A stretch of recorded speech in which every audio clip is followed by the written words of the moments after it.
All right, good morning. We're going to talk about concavity. Um, we just had a pop quiz. That's why we're a little bit late and some other stuff. So this is really the procedure for the first derivative, correct? It says the first derivative procedure, test procedure on top.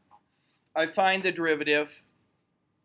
I find the critical numbers on f, right? What do I mean by that? Well, possible turning around points, right? And I find that by making where the derivative equals 0 or the derivative does not exist. In other words, I look in the numerator and in the denominator when applicable. I think I could say that. Then you create intervals using those critical numbers. And you find a test value in those intervals. And if f prime is positive, f is increasing. If f prime is negative, f is decreasing. That just kind of is what we're talking about, right? Then I've got conclusions about the relative max or min for f can be made from here. We say f is, and I'm going to do two things kind of parallel here, increasing or decreasing, because f prime is either greater than 0 or f prime is less than 0 on that interval. So these kind of match up. Does that kind of make sense? And we say c comma f of c. See, c is the critical number. It starts with c. C is my favorite letter of the alphabet. Critical Van Kruger should be my name. Okay, c and f of c is a relative what? What can they be? Maximum or minimum. Because what changes?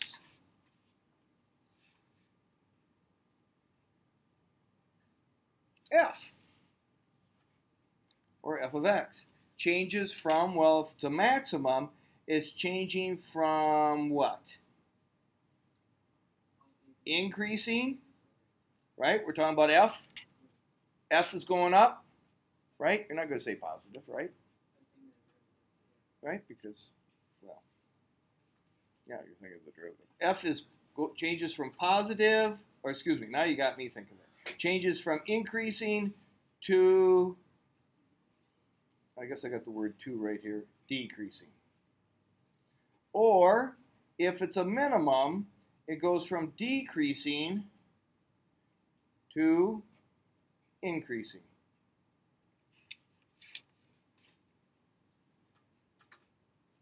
All right. Notice also, this is a maximum, correct? Would you agree? It lives in a concavity. I could describe the concavity that maximum is as concave what? Down. And the minimum, it also lives in a concavity. And its concavity is concave up. In other words, this minimum is an interval that's concave up. This maximum is an interval that is concave down, correct? How much time do I have? 30 seconds or more? 13 minutes? 15 minutes. Oh, I got a lot of time. So we're going to start out here. Smiley face. Right, Andy?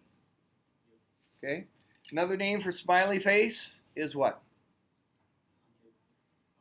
Concave up. Or what I call, and you will find this in no book, CCU.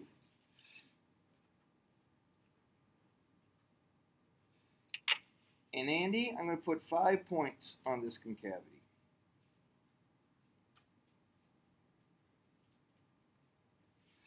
You see that was 5 points, Andy? See that okay? And I'm going to draw in the tangent lines.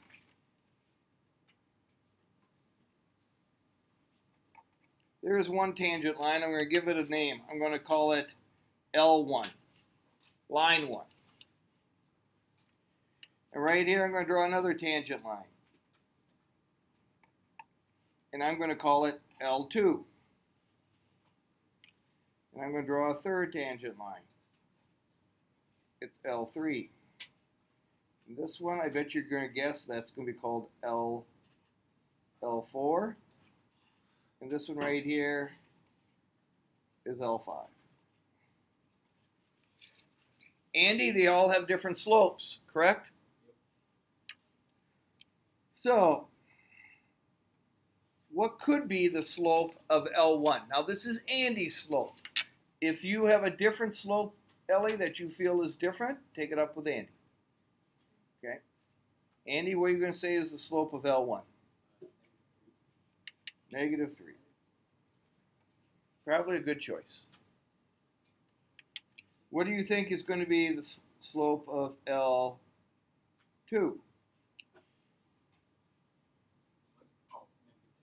-2. What about the slope of L3? And Kyle, quit bothering him. Okay? He feels intimidated by you. Okay? Because he thinks he's saying the wrong numbers. Okay? And he's saying the right numbers. Okay? Go ahead.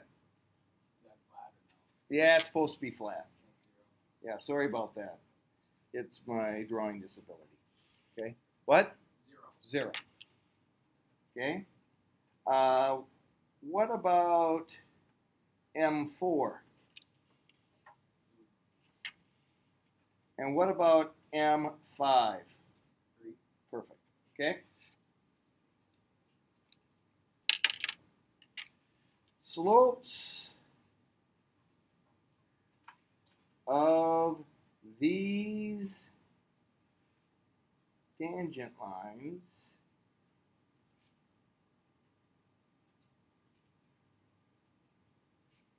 are they increasing, Andy, or decreasing? You went from -3, -2, 0, 2, 3. Increasing.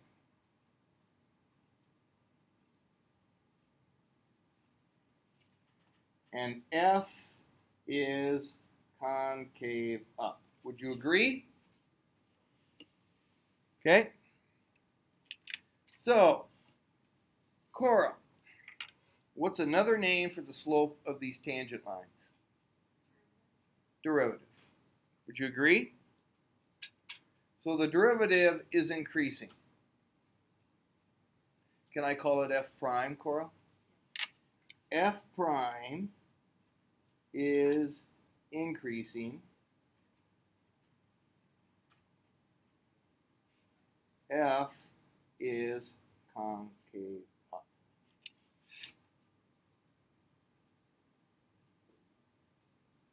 Now, if I take the derivative of F prime, I get F double prime, correct?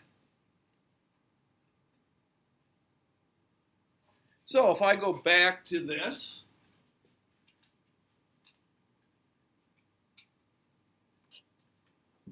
this is increasing from here on to the right, correct? When this is what? When this is positive, correct?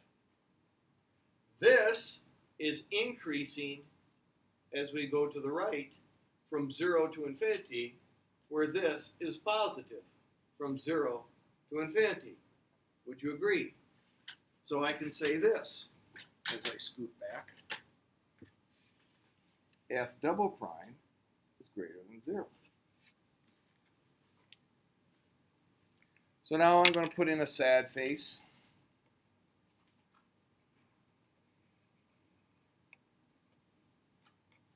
And Maya, what is this? Concave down. This is how you spell concave down.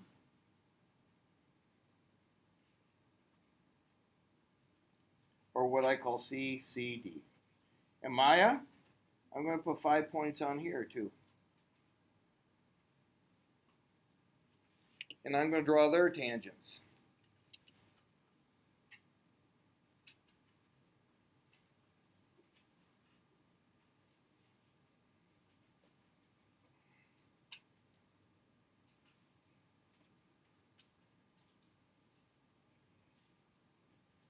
And I'm going to give them names. L1, L2, L3, L4, L5. I feel like it's speaking Spanish.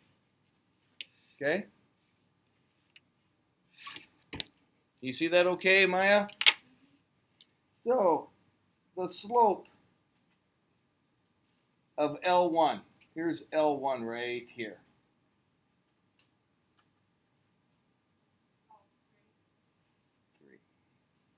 What's the slope of L2? I've seen these numbers before. What's the slope of L3? What's the slope of L4? What's the slope of L5? So, slopes of these tangent lines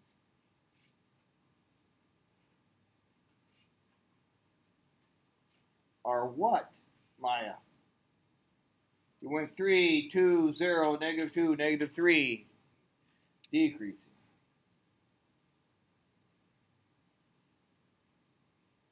And F is concave down. So, F prime is decreasing.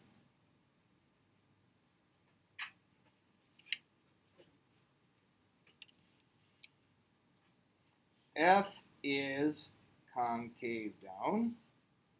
And F double prime, neck is what?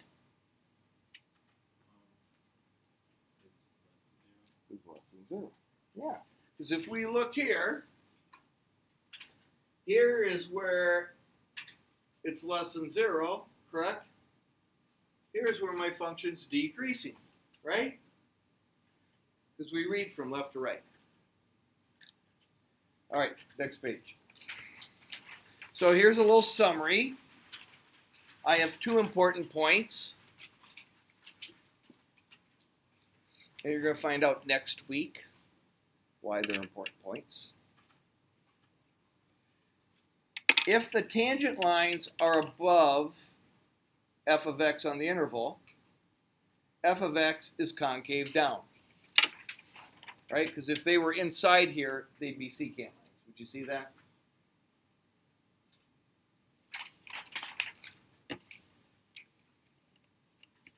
If the tangent lines are below f of x on the interval, f of x is concave up. If the slopes of the tangent lines are decreasing on the interval, the second derivative is negative, the first derivative is decreasing, and f of x is concave down. If the slopes of the tangent lines are increasing, the second derivative is positive, f prime is increasing, and f of x is concave up. So we have something that we're going to call the second derivative test.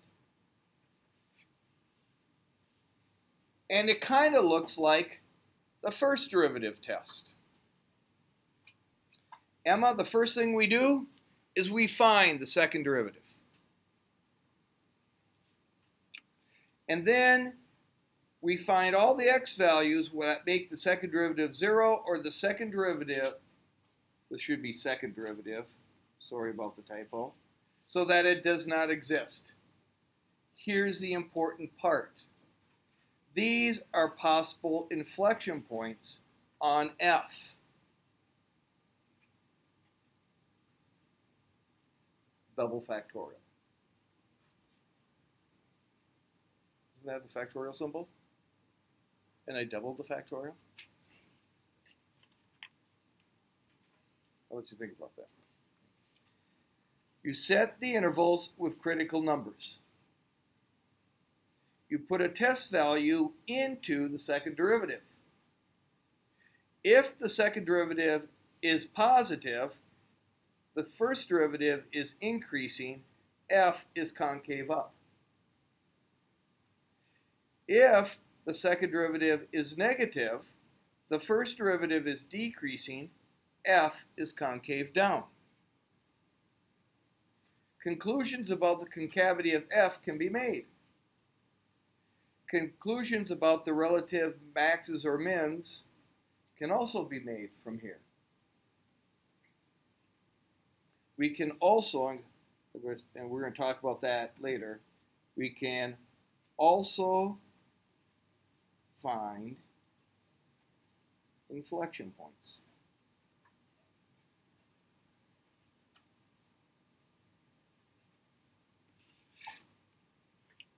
What's an inflection point? Points at which concavity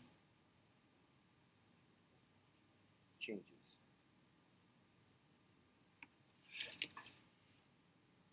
Like this. Concave down, concave up. Where is it? It's somewhere in there. Because my tangent line is above, and now my tangent line is below.